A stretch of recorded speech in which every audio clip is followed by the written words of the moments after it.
నా పేరు Prem Kumar, balcony originals private limited సీఈఓని. మేము ప్రొద్దుటూరు దసరా అని చెప్పేసి ఒక డాక్యుమెంటరీ చేస్తామండి.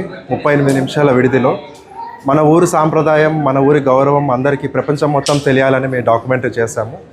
3 సంవత్సరాల నుంచి ఈ డాక్యుమెంటరీ మీద మేము చాలా కష్టపడి చేసి ఈరోజు మేము థియేటర్లో రిలీజ్ చేయడం జరిగిందండి. కేవలం ప్రొద్దుటూరు వాళ్ళ కోసమే థియేటర్లో ఈ డాక్యుమెంటరీ చూడడానికి మేము మీ అందరి కోసం థియేటర్లో, అమీర్ థియేటర్లో ప్రతిరోజు 5:30కి మేము షో ప్లే చేస్తున్నామండి. 135 సంవత్సరాల నుంచి మన ఊరి వాళ్ళందరూ కలిసి ఒక సాంప్రదాయాన్ని ముందుకు తీసుకెళ్తున్న దాన్ని మేము మా ప్రయత్నంగా, మా వంతు మేము మాకు తోచినంతలా మేము చేశామండి. సో మీరు అందరూ వచ్చి దీన్ని సపోర్ట్ చేసి చూసి మన ఊరి గొప్పదనాన్ని ప్రపంచం మొత్తం తెలిసేలా చేయాలని కోరుకుంటున్నామండి. Thank you so much.